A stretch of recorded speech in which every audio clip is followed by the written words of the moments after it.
Hi friends, இந்த வீடியோவில் என்ன பார்க்க போகிறோம் அப்படின்னா சலங்கை ஒலி சீரியலோட ப்ரொமோ ரிவ்யூ தான் பார்க்க போகிறோம். என்னோட ரிவ்யூ பிடிச்சிருந்துச்சா லைக் அண்ட் சப்ஸ்கிரைப் பண்ணிக்கோங்க. சரி வாங்குங்க வீடியோக்குள்ளே போகலாம். இன்றைக்கி என்னென்னா போலீஸ் கஸ்டடியில் இருக்கிற ககனை பெயில் எடுக்கிறதுக்காக லாயரை கூட்டிகிட்டு வர்றாங்க. இப்போ கேபியும் சாரதா பூமி 3 பேரும் வந்து நைனிகா கிட்ட பேசி பெயில் எடுத்துடுறாங்க ககனை. அதுக்கப்புறமேட்டு ககனால் நடக்கவே முடியல. ஏன்னா அவங்கள போட்டு அடின்னு அடித்ததுனால நடக்கவே முடியல. ஆளுக்கு ஒரு பக்கம் கைப்பிடிச்சி கைத்தாங்கலாம் கூட்டிகிட்டு போகிறாங்க. பூமியும் சாரதாவும் அப்புறம் அழுதுகிட்டே கூட்டிகிட்டு போகிறாங்க. அவங்க நிலைமையை பார்த்துட்டு அதுக்கப்புறம் வீட்டுக்கு போயிட்டு பனியனெல்லாம் ரிமூவ் பண்ணி பார்க்குறாங்க. ரொம்பவுமே தடிச்சிருக்குது உடம்பு பூரா, அடித்து காயங்கள் பூரா அப்படி இருக்குது, செவந்து போய் கிடக்கு. இதை பார்த்து பூமி பார்த்து அழுகிறாங்க. சாரதா வந்துட்டு சரி நான் சுடு தண்ணி வச்சு கொடுக்குறேன், ஒத்தனை வைக்கலாம் அப்படின்னு சொல்லிட்டு சுடு தண்ணி வைக்கிறதுக்காக போயிடுறாங்க. அதுக்கப்புறம் பூமி இருந்துட்டு எல்லாம் என்னால் தான் இத்தனையுமே அப்படின்னு சொல்லிட்டு அழுகிற பேர் முகத்தை பார்த்துக்கிட்டு எமோஷனலாக ஃபீல் பண்ணுறாங்க. அதுக்கப்புறமேட்டு பூமி இருந்துட்டு ஹக் பண்ணி கிஸ் பண்ணிடுறாங்க. பூரணி வந்துட்டு ஒத்தனம் கொடுக்கறதுக்காக சுடு தண்ணி எட்டு வந்து கொடுக்குறாங்க பூமி கிட்ட. பூமி வாங்கி ஒத்தனம் கொடுக்குறாங்க. முதுகுலலாம் பூரா தாரையாக இருக்குது. அதை பார்த்து அழுதுகிட்டே ஒத்தனம் கொடுக்குறாங்க. அப்படி பார்த்து நைனிகா வந்துட்டு ஃபோன் பண்ணுறாங்க. பூமி ஃபோன் அட்டன் பண்ணி எதுக்கு மேடம் எனக்கு கால் பண்ணியிருக்கீங்க அப்படின்னு சொல்லி கேட்குறாங்க. உடனே நைனிகா இருந்துட்டு இங்கே பாரு பூமி, உங்கள்கிட்ட நான் ப்ரைவசியாக பேசணும், நான் சொல்கிற இடத்துக்கு கொஞ்சம் வா அப்படின்னு சொல்கிறாங்க. உடனே பூமி இருந்துட்டு எதுக்கு மேடம் நான் உங்களை தனியாக மீட் பண்ணணும், நீங்கள் சொல்கிற இடத்துக்கெல்லாம் எதுக்கு வரணும், நல்லா வர முடியாது மேடம் அப்படின்னு சொல்லிட்டு ஃபோனை கட் பண்ணுறாங்க. அப்புறம் ககன் இருந்துட்டு யார் பூமியை ஃபோனில் அப்படின்னு சொல்லி கேட்குறாங்க. வேறு யார், அந்த ஏசிபி மேடம் தான் அப்படின்னு சொல்கிறாங்க. என்னவாமா அப்படின்னு கேட்குறாங்க. இப்படி தனியாக நீ ப்ரைவசியாக பேசணுமாமே, என்னை தனியாக மீட் பண்ணுறதுக்கு வர சொல்லியிருக்காங்க அப்படிங்கிறாங்க.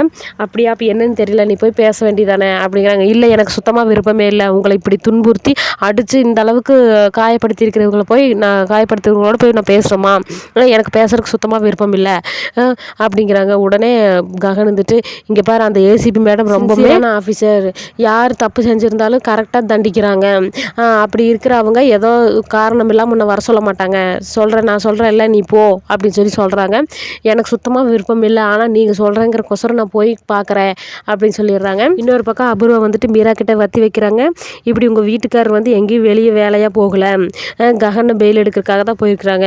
உங்கள் அண்ணனை கொலை செஞ்சவனை வெளியே எடுக்கிறதுக்காக தான் இவ்வளோ ஆவேசமாக அங்கேருந்து போயிருக்கிறாரு அப்படின்னு சொன்னோன்னே உடனே மீராவுக்கு கோவம் வந்துடும். என்ன சொல்கிறேன் நீ, நிஜமாவா?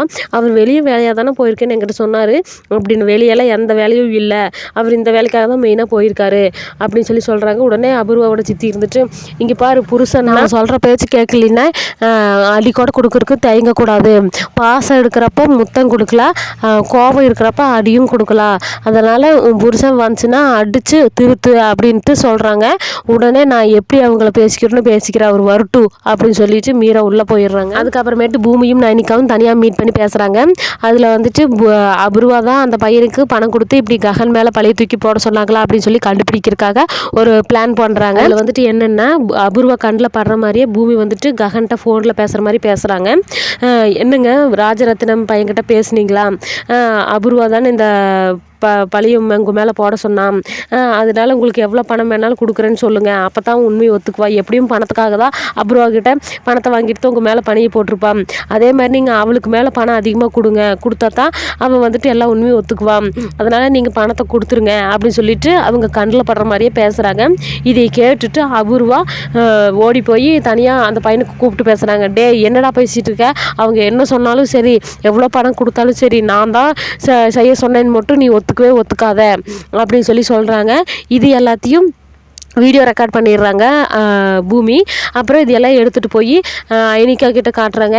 இப்படி தான் அபூர்வா பேசினா, நீங்களே பாருங்கள் மேடம், அதை நாங்கள் சொன்னப்போ நம்பலை, அது அவனுக்கும் இந்த அபூர்வாக்கும் தான் லிங்க் இருக்குது, அவள் தான் ககன் மேலே பழைய தூக்கி போட்டிருக்கா, நீங்களே நல்லா பாருங்கள் அப்படின்னு சொல்லிட்டு பூமி காட்டுறாங்க. அதுக்கப்புறமும் ஐனிகா இருந்துட்டு எனக்கு அப்பவும் சந்தேகமாக தான் இருக்குது, எதுக்குன்னா அவங்க வீட்டுக்காரர் அவர் கொலை செய்ய துணிவாங்களா, அந்த ஒரு சந்தேகம் இருக்குல்ல, அதனால் எனக்கு இன்னும் சந்தேகமாக தான் இருக்குது, நான் கிளியர் பண்ணிக்கிட்டு அதுக்கப்புறம் எதுவாக இருந்தாலும் முடிவு பண்ணிக்கலாம் அப்படின்னு சொல்லிட்டு போயிடுறாங்க. வந்துட்டு ககன் இப்படி அடிபட்டு இருக்கிறதுனால செரியோட முதல் தங்கச்சி இந்து வந்துட்டு ககனை பார்க்கறதுக்காக வர்றாங்க. வந்துட்டு அண்ணனை வந்து விசாரிக்கிறாங்க, நல்லா இருக்குதா அப்படின்னு சொல்லிட்டு கேட்குறாங்க. அதுக்கப்புறம் டீ எல்லாம் வச்சு கொடுக்குறாங்க, டீ குடிக்கிறாங்க.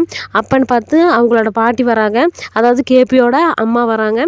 கேபியோட அம்மா வந்தோடனே இவங்க ஐயோ இவங்க இங்கே வராங்க அப்படின்னு சொல்லிட்டு காப்பி குடிச்சிட்டு இருக்கிறவங்க திரும்பி உட்காந்துக்கிறாங்க. அப்புறம் சாரதா வந்துட்டு வாங்க அத்தை நல்லா இருக்கீங்களா அப்படின்னு சொல்லிட்டு காலை தொட்டு கும்பிட்டு இந்து கூட வந்திருக்கீங்க அப்படின்னு சொல்லி சொல்கிறாங்க. இந்து வந்திருக்காளா எங்கே அப்படின்னு சொல்லிட்டு அவளை பார்க்குறப்ப என்ன இந்து இங்கே அப்படிங்கிறாங்க. ஏன் நான் எங்கள் அண்ணனை பார்க்குறக்காக நான் இங்கே வரக்கூடாதா அப்படின்னோடனே நீங்கள் இங்கே நான் என் பேரனை பார்க்குறக்காக வந்தேன் அப்படிங்கிறாங்க. அப்போ நீங்கள் உங்கள் பேரனை பார்க்குறப்ப நான் எங்கள் அண்ணனை பார்க்குறக்காக வரக்கூடாதா அப்படிங்கிறாங்க. சரி இது உங்கள் அம்மாவுக்கு தெரியுமா அப்படிங்கிறாங்க. இல்லை அம்மாவுக்கு வந்துட்டு நல்லது கெட்டது எதுவும் தெரியாது, அதெல்லாம் நம்ம புரிய வச்சுக்கலாம், அதெல்லாம் ஒன்றும் பிரச்சனையும் இல்லை பாட்டி அப்படின்னு சொல்லி சொல்கிறாங்க. அதுக்கப்புறம் இனி எப்போ நம்ம இதை மாதிரியெல்லாம் மீட் பண்ண போகிறோன்னு தெரியல அப்படிங்கிறாங்க. உடனே அவங்க பாட்டி இருந்துட்டு இனி எப்போ ககன் பூமி கல்யாணத்துக்கு தான் எல்லாரும் மீட் பண்ண போகிறோம் அப்படின்னு சொல்லி சொல்கிறாங்க. அப்படின்னோடனே ககனுக்கு வெக்கத்தோட ஒரு சிரிப்பு வந்துடுது. இன்னொரு பக்கம் அபூர்வா 2 ரவுடி பசங்களை கூப்பிட்டு நைட் நேரத்தில் தனியாக பேசிகிட்டு இருக்காங்க. என்னடா நீங்கள் சொல்கிற மாதிரி எதுவுமே செய்கிறதில்ல, இதோட 2 அட்டம்ப்ட் மிஸ் பண்ணிட்டீங்க, எப்படியாவது மாமாவை கொலை பண்ணிடுங்க, இதுக்கு மேலே நான் வெயிட் பண்ணிட்டு இருக்க முடியாது, ஒவ்வொரு வாட்டியும் ஏமாந்து தோல்வி அடைஞ்சிட்ருக்குறோம், இதுக்கு மேலே மாமாவை விட்டு வச்சுருந்தா என்னை பற்றி எல்லா உண்மையும் மாமா வந்து கோமாலேருந்து எந்திரிச்சு வந்து சொல்லிடுவார், நீங்கள் கொலை பண்ணுறதுக்குள்ளே அவரே வெளியே எந்திரிச்சு வந்துடுவார், ஏன்டா இப்படி பண்ணிகிட்ருக்கீங்க அப்படின்னு சொல்லிட்டு அவங்க 2 பேர்த்தையும் பேசிகிட்டு இருக்கிறாங்க. இல்லை மேடம் ஹாஸ்பிட்டலில் இருந்தால் ரொம்ப ரிஸ்க்காக இருந்தது, அதனால தான் நாங்கள் அந்த மாதிரி பண்ண முடியல, இப்போ வீட்டில் இருக்கல, கண்டிப்பாக இப்போ இந்த டைம் மிஸ் ஆகாது மேடம் அப்படின்னு சொல்லி சொல்கிறாங்க. அதுக்கு நீங்கள் தான் ஒரு ஹெல்ப் செய்யணும் அப்படின்னு சொல்லிட்டு ஒரு பிளான் சொல்கிறாங்க. அந்த பிளானை சொல்லி முடிக்கிறப்ப கரெக்டாக ஒரு சத்தம் வருது.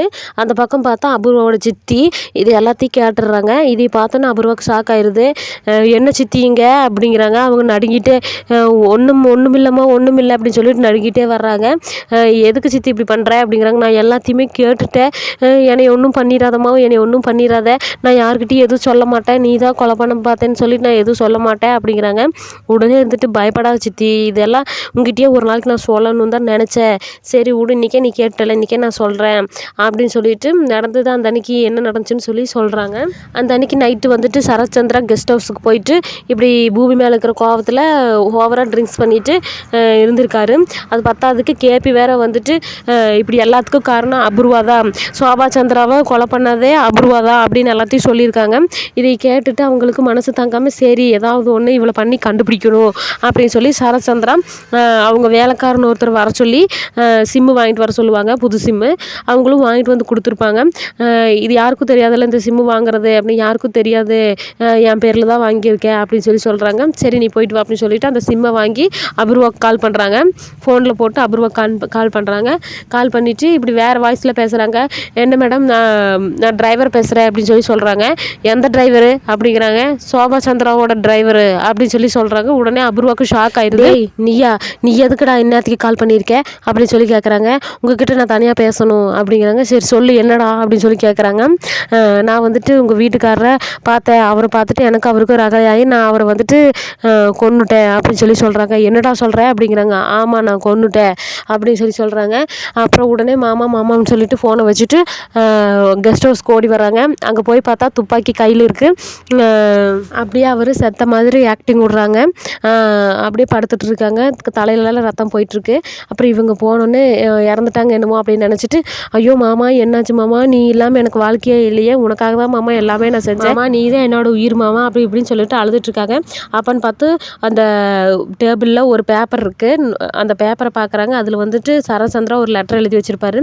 அதில் என்ன அப்படின்னா, இங்கே பாரு அபூர்வா, உன்னை நான் ரொம்பவே நம்பினேன், ஆனால் நீ ஏன் எனக்கு இவ்வளோ பெரிய ஏமாற்றத்தை கொடுத்துட்டேன், நான் நம்புறவங்க எல்லாருமே என்னை ஏமாத்துறாங்க, முதல் வந்துட்டு அந்த பூமி நான் சொந்த மக மாதிரி பார்த்தவ அவளே என்னை ஏமாற்றிட்டான், அதுக்கப்புறம் நீ தான் சோபா சந்திராவை கொலை பண்ணியாமா, அந்த டிரைவர் எல்லாத்தையும் என்கிட்ட சொல்லிட்டா, நான் என் உயிருக்கு மேலே நேசித்த சோபா சந்திராவை நீ கொலை பண்ணிட்டல, எல்லாமே இந்த சொத்துக்காக தானா, இந்த சொத்து வேணும்னு நான் கேட்டிருந்தா உனக்கு நானே எல்லாத்தையும் கொடுத்துருப்பேன்ல, என்னுடைய சோபா சந்திராவும் என் குழந்தையும் ஏன் என்கிட்ட இருந்து பிரித்தேன், நானும் இல்லாமல் போயிடுறேன், உனக்கு அந்த சொத்து தானே, சொத்து சொகம் தானே வேணும், அதைவே நீ வச்சுக்கோ அப்படின்னு சொல்லி எழுதியிருக்காங்க. இதை பார்த்துட்டு அவங்க லெட்டரை வீசிட்டு அழுகுறாங்க. ஐயோ மாமா நான் அப்படி நினைக்கல, உங்கள் மேலே தான் சின்ன பிள்ளையிலிருந்து ரொம்பவே ஆசை வச்சுருந்தேன், அவள் கல்யாணம் பண்ணிக்கிட்டா அப்படின்னு என்னால் தாங்கிக்க முடியலை, அதனால தான் அப்படி நான் அவளை பண்ணினேன், தயவு செஞ்சு என்னை நம்புங்க மாமா, நீங்கள் தான் என்னோடய உயிர், நீங்கள் இல்லாமல் என்னுடைய வாழ்க்கையாக இல்லை, நான் வந்துட்டு சொத்து சோகத்துக்காக அப்படி பண்ணலை, உங்கள் மேலே ஆசைப்பட்டு தான் நான் அப்படி பண்ணினேன் அப்படின்னு சொல்லிட்டு சொல்கிறாங்க. உடனே இது சரத்சந்திரா கண்ணை முழிச்சு பார்த்துட்டு, இதை வந்துட்டு உன் வாயால் நான் கேட்கணுன்னு தான் நான் செத்த மாதிரி ஆக்டிங் விட்டேன் அபூர்வா அப்படின்னு சொல்கிறாங்க. உடனே அபூர்வாவுக்கு ஷாக் ஆயிடுது. மாமா என்னாச்சு மாமா அப்படிங்கிறாங்க. என்னாச்சா, நீ தான் இத்தனையும் பண்ணுனங்கிறது எனக்கு எல்லாரும் சொல்லிட்டாங்க. அப்போவும் நான் உன்னை நம்பிட்டு சரி கண்டுபிடிக்கலான்னு தான் இத்தனை நாடகமும் போட்டேன். ஆனால் நீயே வந்து உன் வாயாலேயே இதை ஒத்துக்கிட்ட. இப்போ உன்னை சும்மா விட மாட்டேன். என்னுடைய சோபா சந்திராவை கொலை பண்ண உன்னைய நீயும் செத்து போயிரு, நீ எதுக்கு இங்கே இருக்க அப்படின்னு சொல்லிட்டு கழுத்தை பிடிச்சி கொல்றதுக்கு பார்க்குறாங்க. அபூர்வா தள்ளி விட்டுறாங்க. அதுக்கப்புறம் அவங்க ட்ரிங்க்ஸ் அடித்து அந்த பீர் பாட்டிலை உடச்சிட்டு குத்தறக்கு பார்க்குறாங்க.